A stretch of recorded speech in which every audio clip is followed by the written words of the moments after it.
You made it. Here. Finally. Checked out of office to check into the sweet views of that place you've always wanted to go. You know the one. It's nice.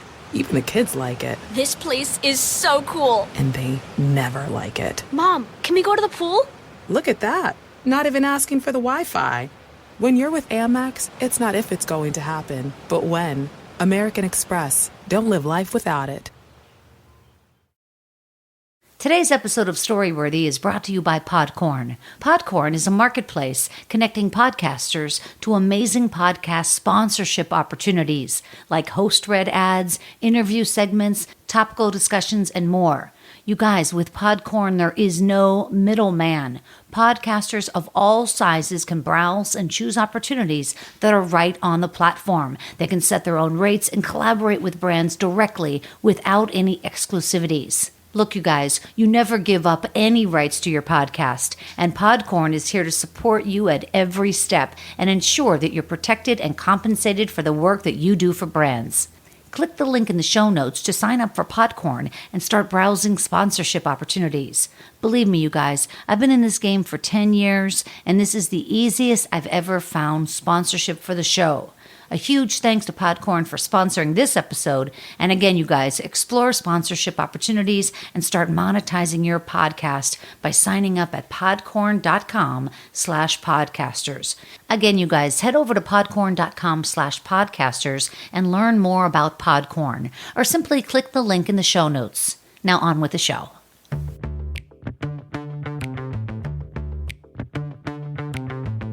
Hey, it's Christine from Storyworthy. Today on the show, former American Gladiator, NFL player, and best-selling author Dan Nitro Clark tells a hilarious story about his mishap with 23andMe.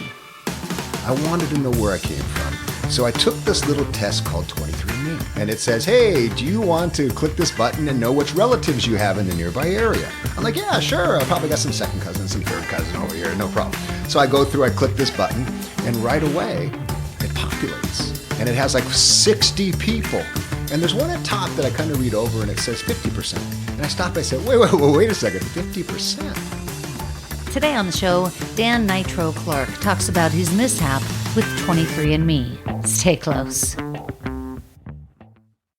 Hey, this is Dan Nitro. I don't know why I always do that, Clark. And you are listening to Storyworthy.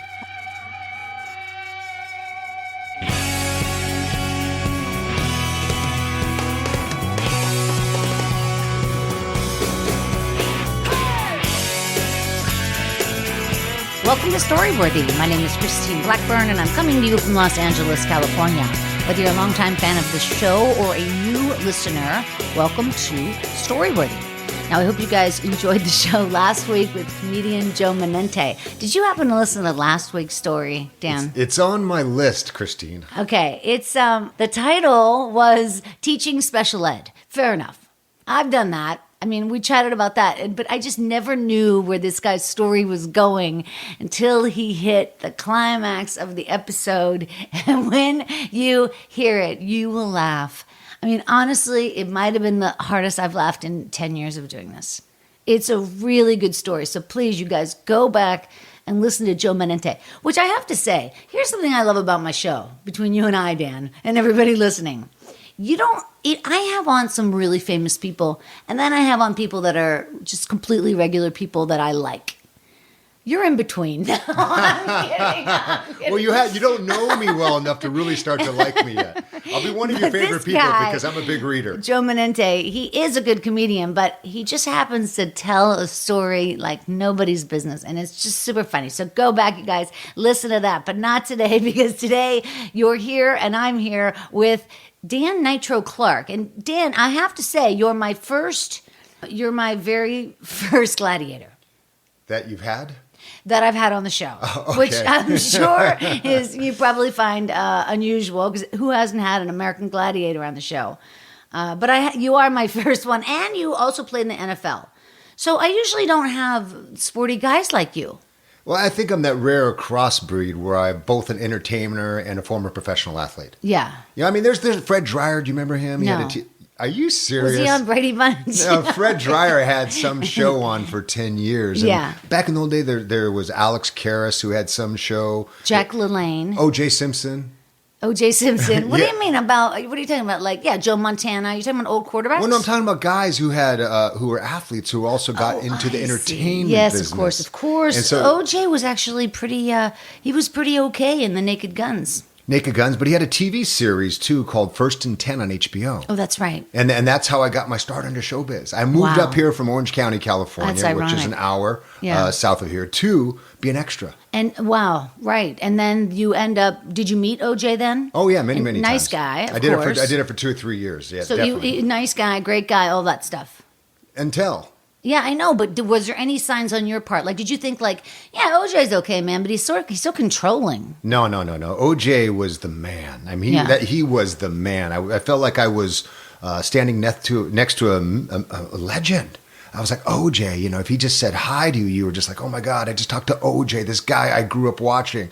He did have a lot of females coming by his trailer. Yeah. But I just said, oh man. And that was interesting when I was a young kid, when I was a young guy, 24 years old, that's what I said. One day I want to have my own show and have a lot of girls coming by my trailer. Yeah, I can imagine. Well, sure. But I mean, like at that time, was he like gregarious? Of course, right? The life of the party. He walks in, everybody turns, right? Is it like that? Yeah, he was charismatic and he was cool. Charismatic, yeah. He was cool. He was cool. I actually never met anybody that knew OJ, so this is sort of interesting for me.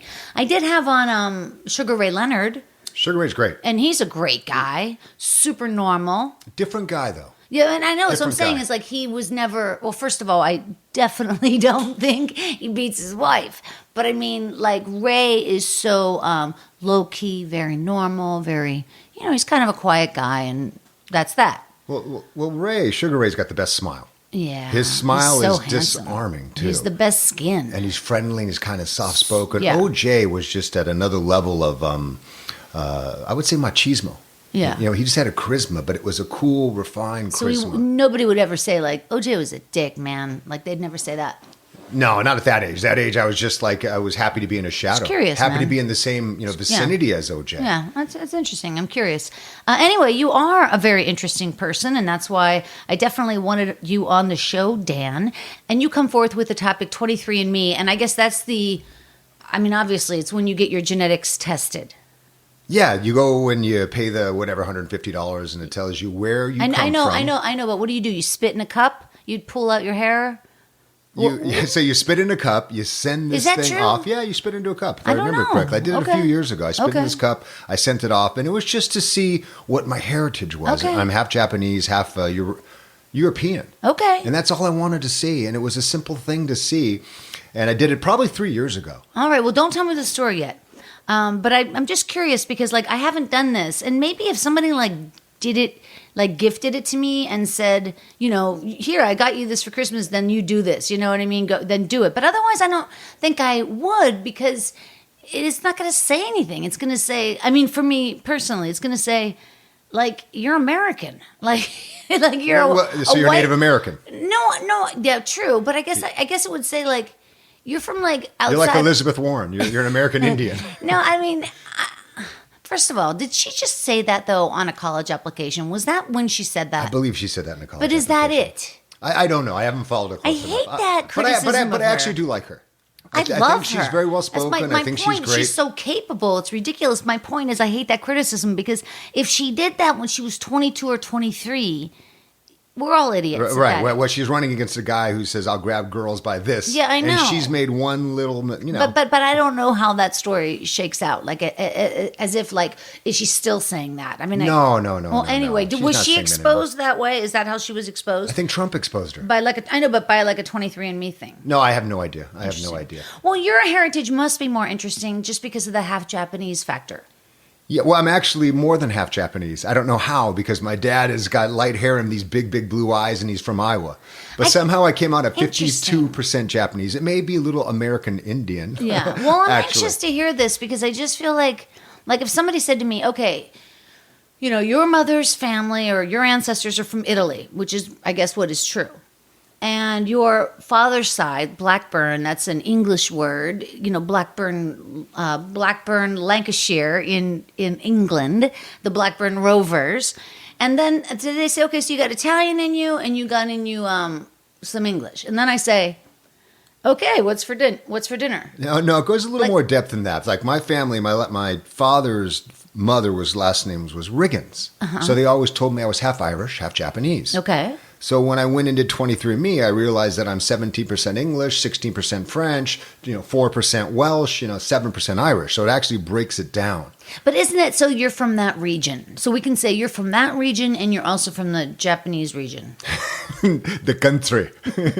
Ohio gozaimasu, the country of Japan, yes. All right. Well, I'm anxious to hear more in depth of the story because I always feel like once you learn that, then we're like, okay, let's wrap it up. Like, no. There's more things. I can actually tell you if you have any genetic health issues. Oh, I see. Yeah. Any chromosomes. Yeah. And it gets in more in depth. It can tell you like you're more likely to be attracted to sweet foods. Taste salt is salty. Yeah. You're more likely to have a built that is more strength. So it goes into all these other Do you have habits. to pay more money to get all those details? I don't remember. Yeah. Money's no object to me. Oh, wow. Okay. So I don't remember. I see. It comes and goes. It Well, flows. so are you also the kind of guy that would like buy a star? Is that what you're telling me? I might. Like buy a star in the sky? Oh, I thought you meant my own star on the boulevard.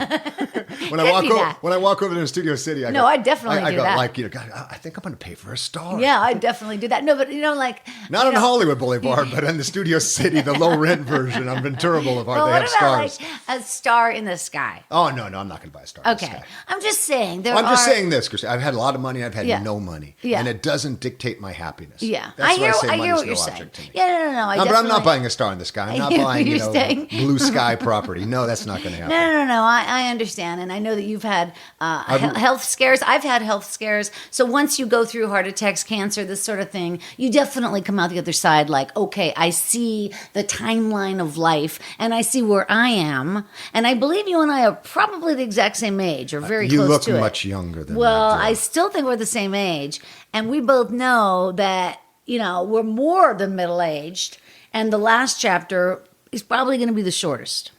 I would have to agree 100%. And you know what? For some people, when I talk, like my girlfriend, I talked to her about this. I said, look, I'm looking at the odds at heart attack at 49 years old. Yeah, right. If I'm looking at the numbers of how long people live after a heart attack, I'm probably, 65. Yeah. Oh, I doubt you're so strong. You're going to be around a lot longer. But if you just look at the numbers, my I dad know. died at 58. His brother died at 59. Wow, that's crazy. So if you just look at Were the numbers. those heart issues? No. Okay. One was diabetes, one was a drug. My dad was a drug Interesting. overdose. Okay. So that's a whole different story. So Yeah. I look at the numbers and it's not being cynical. If you just Yeah. look at the raw data. I know. Well, and that's why I'm saying we realized how tangible every day is. Plus, you have an 8-year-old. I have an 11-year-old. Oh my God, no, my daughter. She's 22. No, she's 13. She's 13. I'm see how still saying time she's flies? 11. Time flies. So I have a 32-year-old, Tyler, who lives here, and then my girlfriend has an 8-year-old. So I'm That's getting so to see sweet. parenthood with a 25-year window. Yeah. And I'm going to tell you one thing that I learned in this 25 years between my son and this son is that in the past, when he was young, my son was young, 25 years ago, I had all the energy in the world, but I didn't have the patience. Mm-hmm. Now I've got so much patience, but not enough energy to keep up with this little 8-year-old. So it's no, I weird hear how what that you're saying. changes. When my dad turned 30, he had me, and I was the 6th child. So my dad's 30 years. No, he was 33. My mom was 30. So she had my first sister at 20, me at 30, 6 kids altogether within 10 years. And my dad was 33. So he was rightly pissed off, like all the time. And so he led like with an authoritative status, just do this, don't do this, you're going to get yelled at. So it was all that, that going on in the house. And now I see that as crazy. And in fact, my dad, he passed away a few years ago, but we would even say like, Dad, you called us a horse's ass, like on a daily basis. Like you would say, don't be such a shit for brains. And sometimes he would combine them like, you're being a horse's ass shit for brains. and he'd say, oh, I never said that. You kids are making stuff up. Yeah, it's I think one of the biggest things I learned is that when my first son, I also raised him with intimidation, with the threat of violence, even though I never hit him. Intimidation. Yeah, but, that's but what now, I meant. I was just meeting with a buddy of mine for lunch, and I was just saying, you know what weakness is anger and rage. Yeah. If you can't find another way to motivate somebody, to change somebody, to influence somebody besides yelling and screaming, you are a weak ass bitch. You're out of control. You're a weak ass bitch. Well, Pardon me. that's what Trump male, is, and that's what male Trump or is. female. Right. You are. And this guy, you know, I knew he had anger issues, so I wasn't talking directly to him, but I was talking about me, about that's how I've dealt with it, how I've categorized anger as weakness. Right. And it really clicked with him because that means you're not strong enough you're to not in control control. your stuff, Exactly. and you don't have anything else in your bag of tools. In your quiver. Yeah, in your quiver. What is a Thank quiver? you. Isn't that what you hold your arrows in? I don't know. Come on, Dan, kick it up a notch. That sounded man. like something sexual to me. A quiver. You were the gladiator, It not sounds me. like something sexual. Like, oh gosh, you in my quiver. She quivered. Yeah. You were a gladiator. Is that where the Nitro part of your name comes from? Yeah, it was like Dwayne the Rock Johnson before Dwayne was the Rock. And you were Dan the Nitro. The Night. I like you Were add you the Nitro, Well, like you I'm ready said to The take Rock. off. The Rock. Well, that was him. So yeah, the American Gladiators was I guess my entree into show business, where the first thing that was really successful in Sure. show business. Probably the last thing. Yeah. But I wonder what that craze was all about. It was in the 90s, the Yes. gladiator thing. I think it was game shows were a big deal, like the obstacle course kind of game shows, right? Weren't they a big deal? There were none. We were the first. So Running Man with Schwarzenegger had just come out. Oh, okay. And so everyone was like, whoa, that'd be so cool. I see. And that was the whole concept, I where you see. had these weekend warriors where they had a chance to go against these superhuman gladiator athletes. I see. So you must have met along the way Arnold Schwarzenegger, yes? Yes. And he's Arnold, same Lou, guy, all the guys. great guy, right? Always, great guy. always great Good guys. guy. You can't say anything negative, even though you hear it later that he, has a child with his nanny. And all that personal stuff is just, it doesn't matter, right? Because they're just great guys. I don't know him well enough to say Yeah. that about him, I I'm don't just know. curious. I'm just curious because if you become so focused on your body and so focused about, whether it's bodybuilding or whatever that is, it's just so much focus on yourself. And I always just wonder then, how do they give if they're always, but I guess that was when Schwarzenegger was at his best or at his peak. I think what you're doing is Speaking regarding bodybuilding. Christian, I think the thing you're missing here is anytime anybody reaches greatness, whether it's an artist, whether it's a musician, whether it's a bodybuilder, whether it's an athlete, it takes a certain amount of selfishness. Yeah. But just because that person achieved a great result doesn't mean they are selfish and they don't know how to give. Yeah. But I find it's usually after they've accomplished, like Kobe. Mm-hmm. Kobe was a relentless competitor. Sure. I mean, people did not like him. There's all these rumors that star players did not want to come to LA because they didn't want to play with Kobe. Wow. But I you didn't see know when that. Kobe's died, when he's dead. Now you start to see his legacy. You start to see what kind of father he is. But sometimes, in order to achieve a greatness, you have to block everything out. Yeah. As And you you're know. and you're pushing buttons along the way and you just have to keep on moving. Yeah, but you got to block stuff out. You have to be so focused, as You have to be so to focused. achieve greatness. But that doesn't mean you know how to love or give. Yeah. Interesting. I'm just thinking about it. Huh. All right, listen, you guys, we're going to get to Dan's story in just a second. But I did want to remind you to follow me on Twitter and Instagram at Storyworthy. You know that. But what I really want you to do is follow the Story Smash Instagram. Yes, in fact, my game show, Story Smash, is en fuego, I believe they say. On fire. I believe so. We're already sold out for this Saturday night. Very exciting. So check out Story Smash on Instagram. That's where I post all the show photos. And then, of course, head over to storysmashshow.com as well. Super fun website. I know that because I built it. I heard about you one time, Dan. You're talking about you've written a couple of books and stuff, and you learned to type so that you could write, and then you learned to write, and then you wrote the books, etc. And it's so true. It's like I had to do the same thing. Like everything I've done with Storyworthy, it's because I learned to do it. You know what I mean? Like I learned to build websites so I can have a website. So now I have websites. You know what I mean? Or it's like you learn how to do one of these social medias and then, but it's all just, you just have to learn. Well, but not only have you learned, There's no shortcuts. I have to commend you, Christine, on your sticking with it. Yeah. 9 years, right? 9 or 10. 10 It'll years. be 10 in July. 10 years. I know. I mean, that's more than learning. That's mastering. Yeah, I was thinking about that. Like Malcolm Gladwell said, I think you need 10,000 hours. And I was thinking 10,000 hours divided by 10 years of podcasting, 1,000 hours a year. Is that like 3 hours a day? Yeah, I'm Asian, but I didn't get the math gene. Guess what? I think I'm a genius. It is. You I are a think I genius. am. I think it's 10,000 hours, ladies and gentlemen. It's very exciting. That's why I wanted to be here with you. I wanted to experience some of that greatness. Get Well, it through I'm osmosis. telling you, it's super fun to meet you. And let's get right to your story. You guys, like we said, Dan Nitro Clark is a former American Gladiator, an NFL player. You played for the LA Rams. Yes. Yes. The best bench warmer you've ever met. I had an NBA guy on once too. He was so funny. Paul Shirley, a guy who played in the NBA. It was just another interesting, though. I mean, I do find professional sports pretty interesting, the backstory. Because being from Pittsburgh, growing up on the Steelers, like these were gods. Like we didn't know that they actually went home and they had a shower and a bed and dressers and like a house. Like it just felt like they were, like it's like meeting a movie star in a way. You know what I mean? Like you don't really see how their day-to-day goes. You just see them on the red carpet. I think even with movie stars and professional athletes, I think nowadays with TMZ and social media, that drape has been pulled back. Yeah, But yeah. like you, when I was growing up, a professional athlete to me was a movie star. Yeah, for sure. I was 5 years old and I lived in Minnesota with my aunt and my uncle. There was a running back for the Vikings who came and he signed a football and he gave it to me. Wow. And I almost started crying Oh, at that's 5 years so old because sweet. he was a hero. What was his name? I don't even remember. That's so sweet. I remember, though, as a kid, sitting in a restaurant and Lynn Swan being, across the restaurant. It was like, this can't even be. How can this be? Like, my head would explode. And now I'm watching TV with my daughter, and almost everybody on the screen, she's like, do you know him? Do you know her? I'm like, yeah. Yeah, we've become cynical.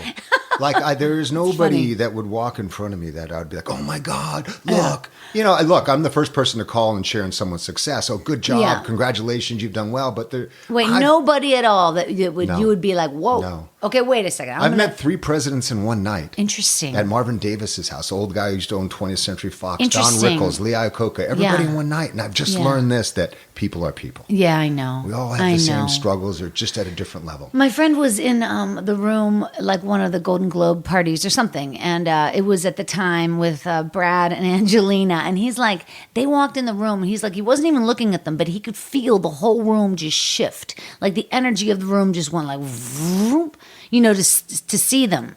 He just said it was almost like a movement in the air. Yeah, I mean, Strange, a right? couple of years back, I'm at a house on Woodrow Wilson, and a tree fell across the road, Mm-hmm. and so traffic had to stop both sides.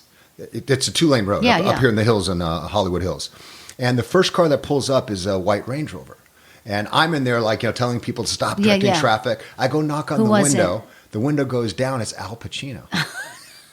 And I'm like, That is like hi, Al. the funniest celebrity sighting. Yeah, I'm like, and hi, did you Al. say you got to back it up, turn around? Yeah, I did. And Gotta go. he said, hey, my kids, they live right down the street here. I got to get through. And I said, okay, go through this. He was a perfect gentleman. Good. And I think I said, booyah. That It was is like that when so I saw him. funny. Oh, that's a good one. But I wasn't. Yeah. But I wasn't like, oh, I just walked upstairs. And Yeah, I was yeah, like, yeah. hey, honey, No, I no, just, I mean, I just nobody- ran to El Pacino. His kids, I guess, go to school here. Oh, and by the way, 3 houses down, that's Johnny Depp's ex-wife's house. Yeah. And his 2 kids live there. It's sort of fun. I mean, I kind of like that in terms of like. Okay, I'm going to tell you my favorite celebrity Go ahead. story. This is when I first moved to LA. Gladiators have been on 2 years. I was at a restaurant in Beverly Hills. Yeah. I'm sitting with my girlfriend. I'm like, not the girlfriend now, that girlfriend. I'm like, hey, check it out. I go, that's Steve Martin over there, like 3 tables over. She's Italian. She said, I don't know who a Steve Martin is. And I'm like, he's really famous. So I get back and I'm eating, and all of a sudden I feel a tap on my shoulder. It's Steve Martin. He taps me on the shoulder and he says, hi, I'm Steve. And I said, oh, hi, Steve, how you doing? He says, I watched the American Gladiators. Oh, my And I think because I think you're great. And I was like, oh, yeah, I stood up, my heart's pounding in my chest. I said, oh, thank you, Steve. He goes, hey, I want you to come over to my table and meet a friend of mine. I come over there's 3 other people at the table, and he walks over and he says, oh, this is my friend Dustin. Are you lying to me right now? I swear to God, this is my friend Dustin. He goes, hey, this is the American Gladiator guy, that TV show I was telling you about. This is Dustin Hoffman. Wow. And I shook his hand and I walked back across the Wow. table. It was one of the. That is really a good celebrity setting Yeah. because it's like it's a flip. It's a reversal celebrity It sighting. was so crazy. The last Super one I will funny. tell you, and then Super we'll get funny. off the living in the past, was I was at the party with all the presidents. Yeah. And I was friends with Tony Griffin, who was Merv Griffin's only son. Okay. And I was friends with Merv back in the day. And it was an amazing party up at Marvin Davis's house. And there's, like I said, all the presidents. Yeah. And I met two of them. And as which presidents then? It was Clinton and Bush. No, it was Carter and it was Ford. Oh, wow. But there was one president at that time who just finished with his presidency, and it was Reagan. Oh. And Merv's walking Reagan out the door, and he catches me like 5 feet behind him. And he says, "Oh, hey, Mr. President, have you met Dan yet?" And then, Ronald turns it around. He's like, no, I haven't. And I said, "Oh, Mr. President, so nice to meet you." This is before we had cell phone cameras, all those things. And that's pretty cool. That was pitter-patter in the heart a little bit. You can feel the amount of power that comes from people like that. I mean, Bill Clinton, they say, is very much like that. Do you know he had the budget down to zero? The deficit down to zero during his presidency. Now we're $57 trillion. I know. It was 20 years ago this day, I believe. 20 years ago this day, really? Well, that's a quick mind. Why do you think that? Because I heard it on the radio coming over. Say, Jesus, you know what else happened on this day? It was this, and this. And Bill Clinton had the budget down to zero. Maybe I'm wrong. Maybe it's 30 years ago. Yeah, he's also a savant. So there's that. Just throw out any date and time and it'll tell you what happened. You have a couple of books. You're a best-selling author. You're also a speaker, an entrepreneur, motivational speaker. I don't have to tell you this. Is there a difference between motivationally speaking and just speaking? You know what? I'm not motivated to tell you this. It's your bio, man. Is there a difference in motivation? Yeah, I think there's a lot of people who are trainers and coaches who teach specific things. Like they will go and tell you how to fix your ClickFunnels. They will go and tell you... Excuse me? I don't know you that well. That's really personal. I'm talking to your quiver. That's really personal.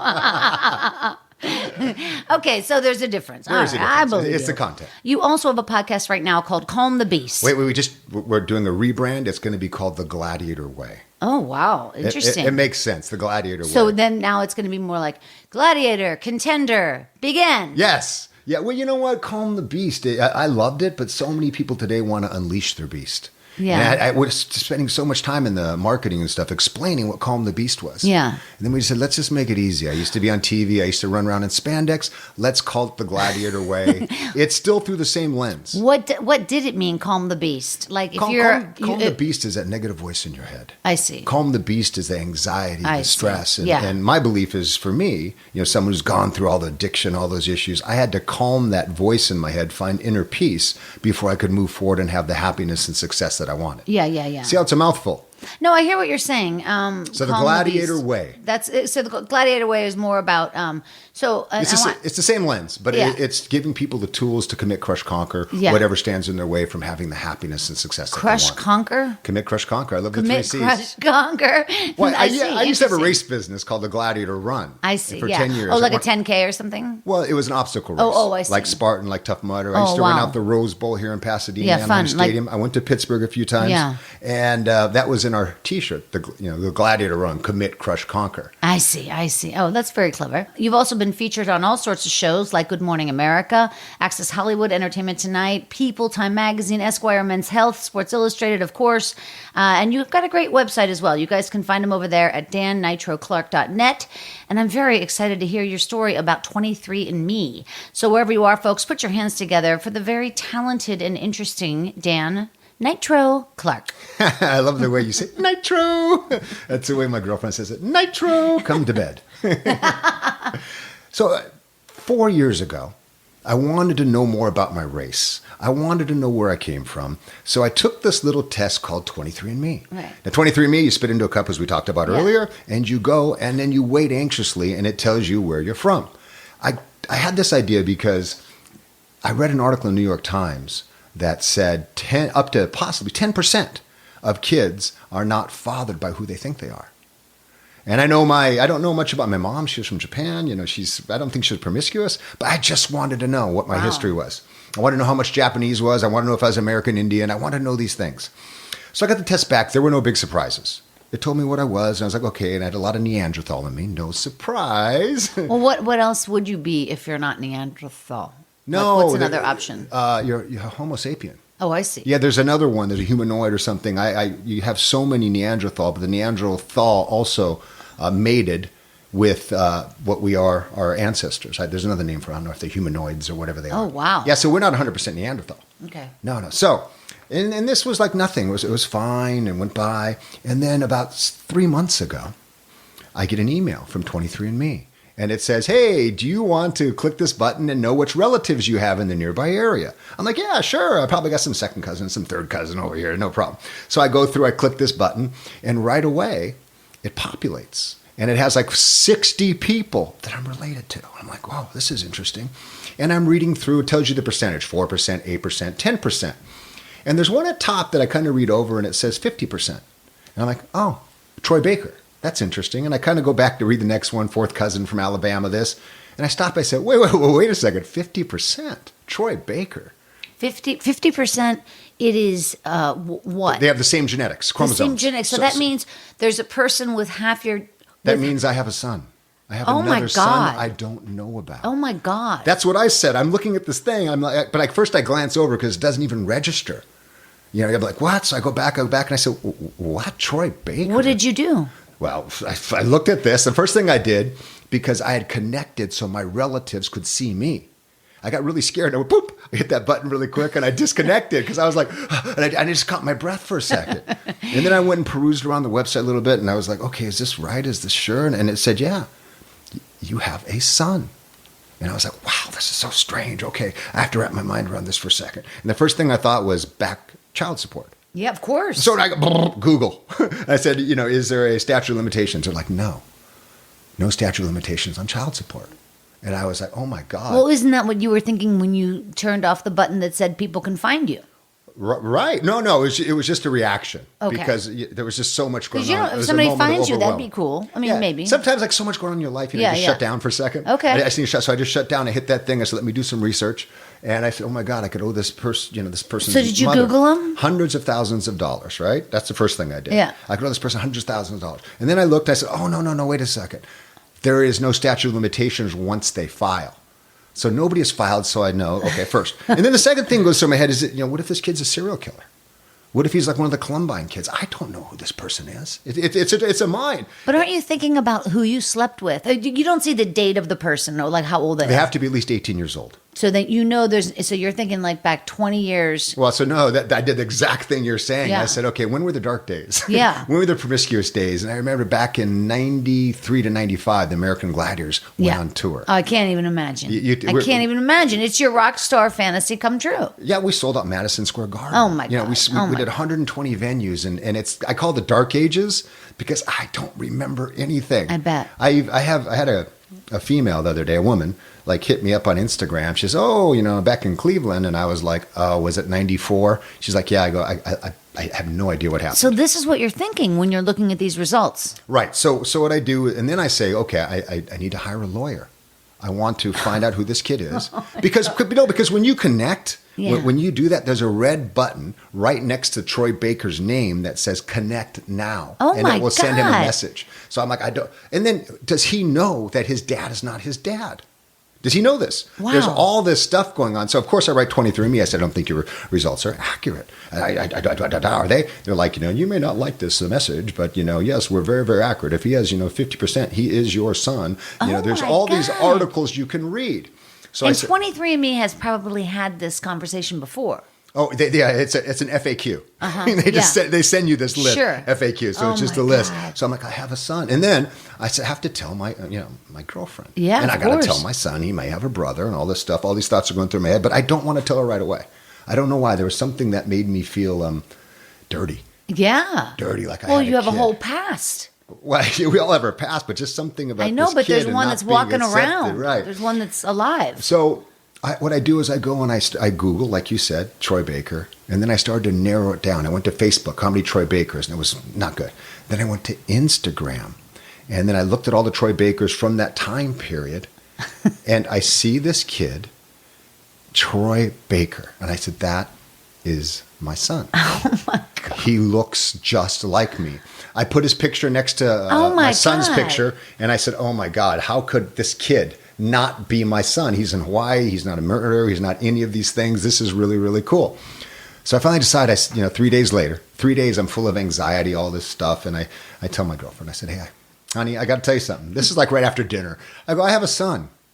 She's like, what?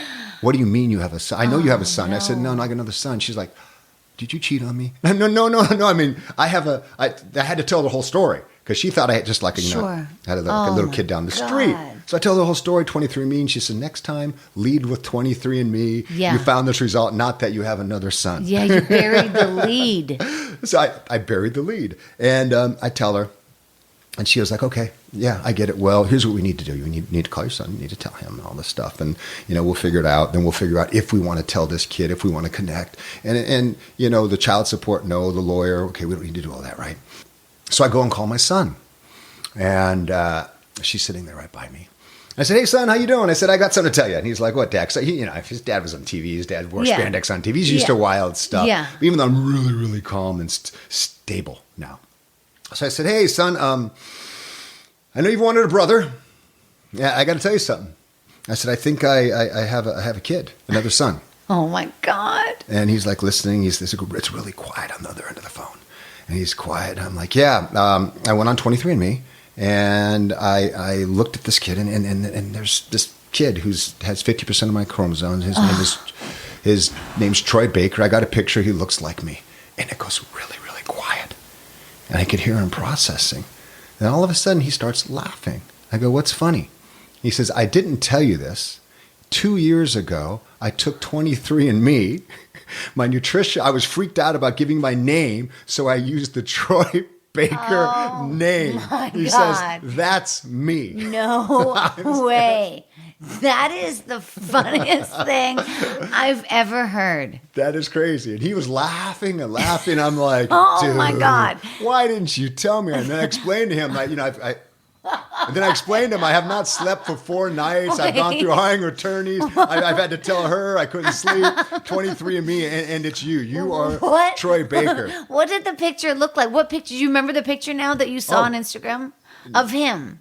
I'm The one that you said, like, it Yes. looks like me. It's going to, I'll show you off air. I'm anxious to see this. Look, yeah. So you see it and you recognize immediately that it looks like you.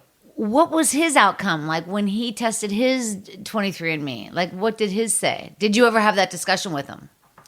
No, I know he's my son. No, but like, okay, wait. No, his mother, I was never married to his mother. Yeah, okay. So the way he came about was his mom was a little older than I was. I was Right. 22, she was 30. Yeah. And she was a career woman, and she told me she didn't ovulate. She goes, I don't ovulate. I can't get pregnant. Yeah. Fire her away. It's true, right? Well, Because if you don't have a period, then you're not getting. Well, if you don't ovulate, there's no way you're going to get pregnant. Right. That's what she told me. And then all of a sudden, dating her for 3 months, this is when I was playing football, she comes to me and she's like, I'm pregnant. Oh, that's tough. And I'm like, man. no, Wow. you can't be pregnant. You're not pregnant. You don't get pregnant. You don't ovulate. You went to the doctor, all this stuff.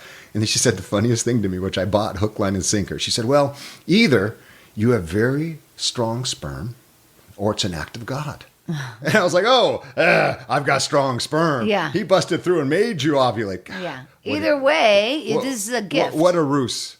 Yeah, A ruse. but still, that's really a gift, right? I mean, obviously Oh, my now we son's look back, amazing, it must yeah. be a blast. But yeah, being 23, 24 to have a child seems insane, especially with the career you had. Yes, so That's so crazy. this So- is my son.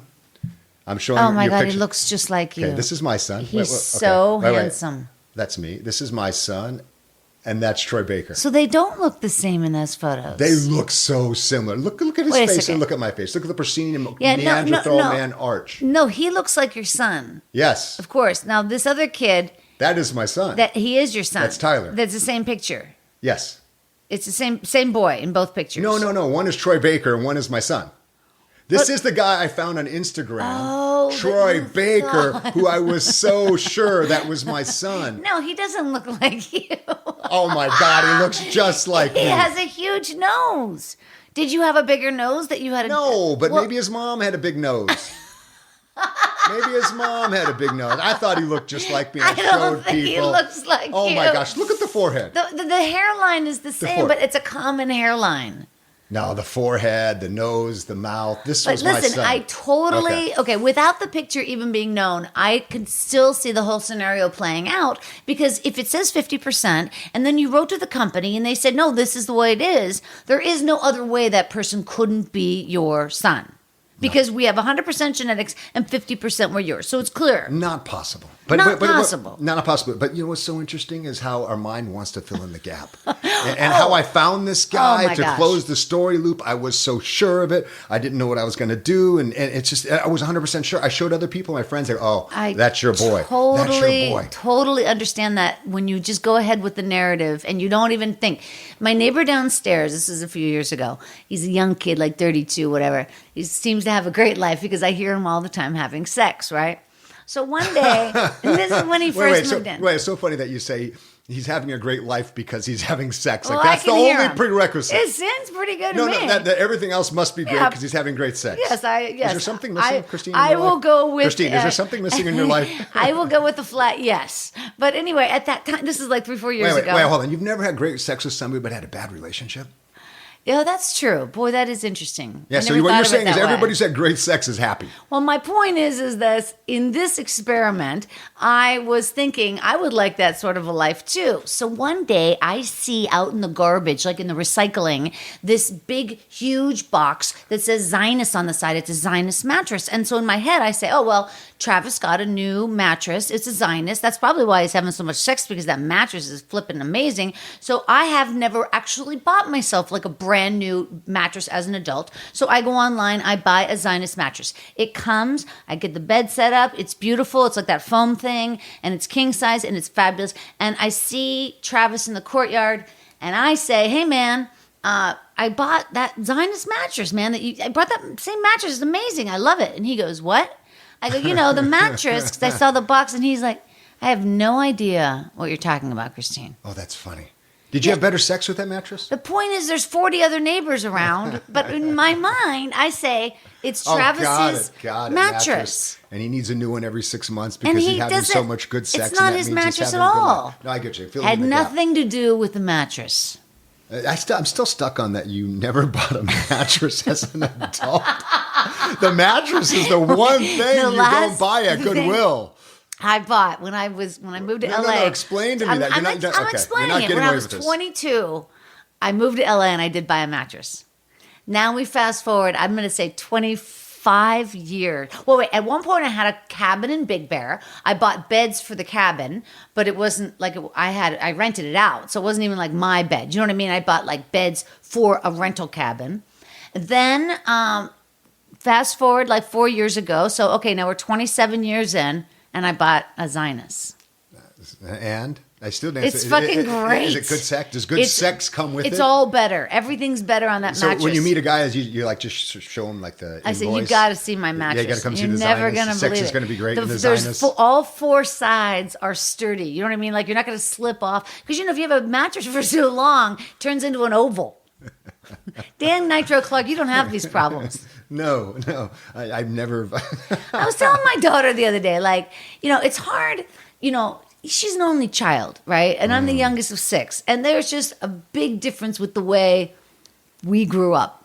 I come from hose people. We drank out of the garden hose. Do you know what I mean? Oh, yeah. I was one of those. My daughter will never drink out of a garden hose. Nobody's daughter in LA is drinking out of the garden. We had this conversation with a buddy the other day. We're not even drinking out of the faucet. Right. That's funny, Christine. We won't even drink out of the faucet. But you're right, though. We used to crick the garden hose, spray it in our mouth. Sure. Oh, it was fantastic. Sure. But we also used to say, go outside. My mom would say to me, go outside, come home when it's dark. Exactly. And then my mother rang a cowbell, and that meant there was food available. Yes. And now, like our 8-year-old, he's got a little like satellite watch that tells us where he is every single minute. Oh, is that right? Yeah, it's a little watch. Because he doesn't carry a phone yet. Yeah, we don't want to give him a phone at 8. Yeah. So he's got this watch, and he's got like the 6 people, his dad, me, his grandparents. Oh, that's great. And we can always track where he is every single moment, and we can call him, we can reach out. I mean, it's crazy. I put a chip in my daughter's neck. Oh, my God. There was that episode of The Black Mirror. Yes, Did you see that? Jodie Foster directed. Oh, they put wow. Technology That's been a while, but far. that is good stuff. But we have, obviously, things are very different now with children. And I'm very happy that I can give her the things that I never had. You know what I mean? Whether it be just brand new clothes or... Hold on, you didn't have clothes as a kid? Well, we're all hand-me-downs. Oh, because you were the youngest. Yeah. Right. And my mother also made a lot of our clothes. And so she literally used a Singer sewing machine, and she would make our clothes. And as I got taller, she would just add on to the bottom of my pants Oh, wow. So you could tell how old I was by counting the rings around my That's pants. a great story. Is it? Yeah, when I was... Is it really? No, it actually is a great story. Well, it's very unique to you. poverty is a great motivator, for sure. You know what I mean? And I don't want my daughter to have to grow up like that. That being said, back in Pennsylvania, we had an acre of land, you know what I mean, and a bigger house. And so there are gives and takes. Give and takes. Yeah, I used to wear, this is true, when I came back and joined my mother when I was 11 years old, I used to share Wrangler jeans and Lee jeans with my younger sister. She's a year and a half younger. We both wore the same jeans. I loved Wranglers and I love Lee's. Lee's had that big leather pouch, patch on the back. Yeah, those were, it's a different time. However, I do have 11 nieces and nephews. Oh, that's so great. Isn't it fun? That's just the joy. It's the best. Because you can give them back, the right? Best, yeah. You get to be the cool uncle. You get to be the best. It's so fun. But I'll tell you this, though. I've seen so many of them because the youngest is 5 all the way up to 32. Sure. At 2 years old, you're scary. At 4, you're kind of unscary. At 5 to 12, you're just the coolest thing ever. Yeah. It's Uncle Dan. Right about high school, oh, God, here comes Uncle Dan. And then it never leaves. Oh, no, we're 20s, it starts to come back a little bit. That's they start to enjoy you. That's my smart uncle. Yeah, you're the cool uncle or you're the gladiator uncle. I mean, that's got to be cool. That's got to get you some points. I don't know if it does anymore. It's just so long ago. Listen, I want to ask you one more thing, and then I got to wrap it up. Unfortunately, because I could talk to you forever. I really feel like I could. You've got a lot of information. Let me just ask you this: as this motivational speaker, as this private coach, as this particular side of your life, like, why do you do that? Like, why do you care? I mean, I guess money obviously is part of it, but like, so somebody calls you and they say, "Hey, man, I need you to coach me because I can't get my play published, or I can't get my book written, or I can't," and then like. So they're going to pay you. There's impetus number one. But other than that, why do you care? Well, let me say this too. I coach. I keep like 5 or 6 clients that I coach for free. Yeah. So money is important, but making an impact is important. I see. And for me, it's. Wait, what's the difference between money and making an impact? No, the other two, coaching and what? Coaching for free. And then what's the other one you do? Coaching for pay. People hire me to coach them. Which is expensive, right? Which when people, but then you also do it for free. I also always keep like 4 or 5 free clients that are always coming out. I see what you're saying. I see what you're saying. Who I don't charge. Who I don't charge. That's really kind of you. I've been doing one girl, Shelly, who just lost her mom. If you listen to the Shelly, I'm sorry about your mom, but she works at Walmart, and she's in another state, and she could never afford my coaching. But she reached out to me on Facebook, told me she loves my Facebook Live videos I do at Dan Nitro Clark all the time, and I just said to her, "Hey, look. I'm going to help you. I want to help you." What does she want to do? You don't have to get personal, but I'm just curious. Her? It's open. Part of the agreement is I coach them, and I can also tell their stories. Oh, I see. So she had a stroke. I see. And she was in her mid-40s, and she had a stroke, and she was having trouble because she wanted to get back into flow into the work life. But the main thing she was doing is she was trying to hide the fact of her stroke, and it made her speech just a little bit slow, and she got self-conscious, and she started getting anxiety and panic attacks about it. Yeah, so how do you tell her, don't worry about it? Well, everybody has issues. I have this belief. There's a Japanese thing called kintsugi. Yeah, I know. It's the thing where they fill in the holes with gold or silver. Yeah, so there's beauty in your scars. So the first thing I said, accept what happened to you. Right. So instead of walking up trying to hide your stroke, talk normal, you walk up and when you're meeting with someone, you say, "Hey, look, I just have to tell you that I've had a stroke." Yeah, you probably noticed my speech is a little off. I had a stroke. I'm recovering. It's all good now. You meet them on a human level. Yeah, of course. So instead of trying to hide and be perfect, you meet somebody on a human level, find the beauty in your scars and move forward. Yeah. And from there, it was giving her different conversations. So there's people that I do coach for free all the time. I see. Because that's part of what my goal of making impact. That's nice. Because I've had 35 years. And then the other people that are making a lot of money, if they're making a lot of money and they're doing so well, what are some of their coaching needs? Because it feels like to me, everybody's coaching at the end of the day comes down to, I need to make more money. Isn't that what you need coached toward? What do you need coached toward? So a friend, one of my clients, he's a neurosurgeon. One of the top neurosurgeons in the United States. Right? I don't want to say his name. He's one of the top neurosurgeons. But in his life, I believe there's 4 buckets. In life, I believe there's 4 buckets that we need to put our things into. And his bucket of career is full. Yeah. His bucket of relationships is empty. Right. His bucket of personal health is empty. Right. So what I help him do is come up with strategies. Separate it out. To separate out so That's all smart. the buckets are filled. Yeah. So a lot of people who are successful come to me because, like me, when I was super successful, billboards selling out Madison Square Garden, I thought that would be the answer to happiness. Yeah. I thought it would create bulletproof happiness. No, but that's it did for not. sure not true. Yeah, and that's so sad. I tell you, I've dated some very wealthy men, and it's really sad when you're in this beautiful home and you all see all this great furniture and all this great art or whatever, and then you know that the person in there is not going well. There's no joy, and then it's just like, God damn, that would be tough because you look around, you got everything you said you wanted, and here you are. So that would suck. Yeah, so I have a lot of people I coach like that this is all there is. I don't have that personal experience because I never got to that point where I have everything, but I do know that it isn't what you have. It's not what you want, it's what you have. I do know that. Yeah, success means something different to everybody, but I think in this time and era, success also has to go into fulfillment. Mm-hmm. How do we become fulfilled? Yeah, for sure. And happiness is different than satisfaction. Yeah. Right. So I think I help a lot of people with that, where they have these big homes. It's interesting. Well, because again, I was on TV, everything was great, but so many times I'd find myself on cocaine, GHB, just high out of my mind. I'd wake up in the morning on the floor weeping. Yeah. I go, why am I crying? I have everything more than I ever imagined. You should only be on the floor weeping if somebody died. In life. I'm serious. Like if somebody agree, dies, 100%. you get a pass. Or if you find out, like my first husband got another girl pregnant while we were married, I get a pass for crying on the floor. You get a pass. Other than that, you shouldn't be on the floor crying. That's so true. So That's very true. for me, I can come from that point where I've had so much, and it felt like nothing. Yeah. And then I had to rebuild my life based upon different principles, that it wasn't just the material things that create success. So It's I help a lot of people with that it's as well. that's really nice. And I guess obviously when people come to you, they're ready to change. They're ready to make an effort because that's why they come to you. Because it just seems like a lot of people obviously don't even make the effort, don't even think about it and figure like, this is just the way it is. I get this paycheck. This is the way I live. And I'm done. I think everybody deserves to be happy. No, I do too. I'm just saying, everybody like deserves the greatness. good news is, I'm breaking it down. In my perspective, I feel like you've got a really good job because the people coming to you want the help. I mean, in other words, like therapy. You know what I mean? They already want the help. That's why they're there. So that's good. Yeah. It's a win-win. It's a win-win. There, I broke it all down for you, Dan. There Just you in go. case Thanks. you didn't know. Good. Thank you. Well, you're probably wondering why I called you here today.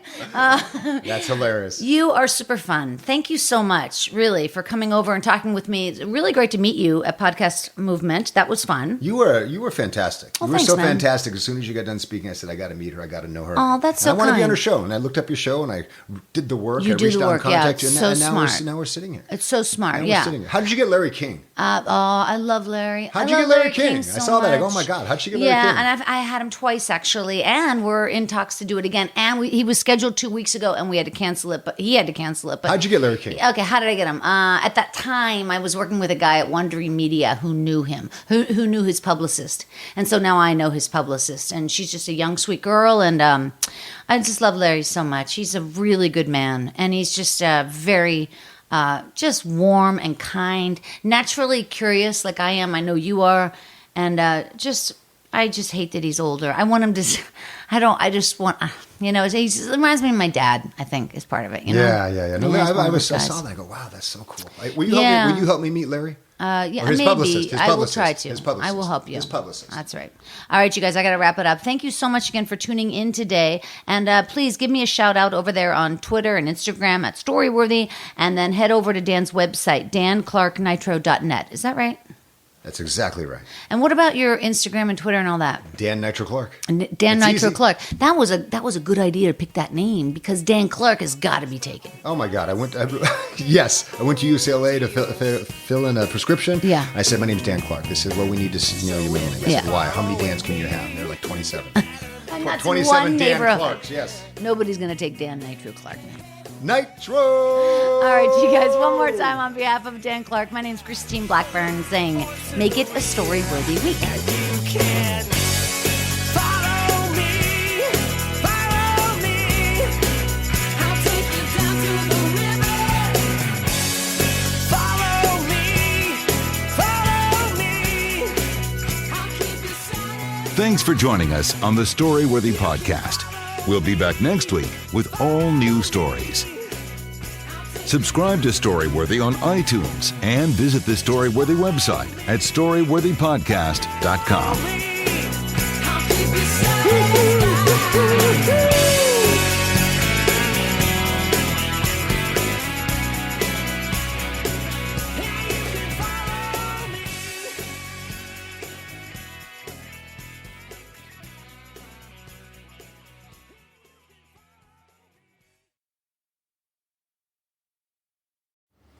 You made it.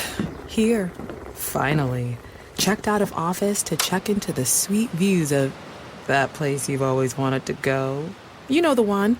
It's nice.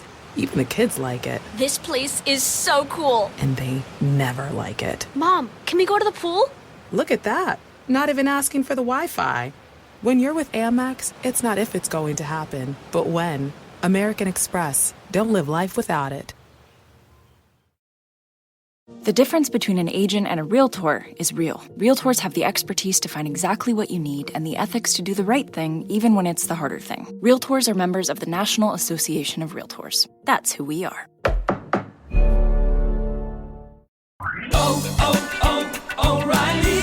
It's Superstart Battery Month at O'Reilly Auto Parts. Get up to a $25 gift card after rebate with the purchase of select Superstart batteries. Our professional parts people will test your old battery for free and recommend the right battery for your vehicle. For power, performance, and reliability, choose Superstart batteries only at O'Reilly Auto Parts. O'Reilly Auto Parts.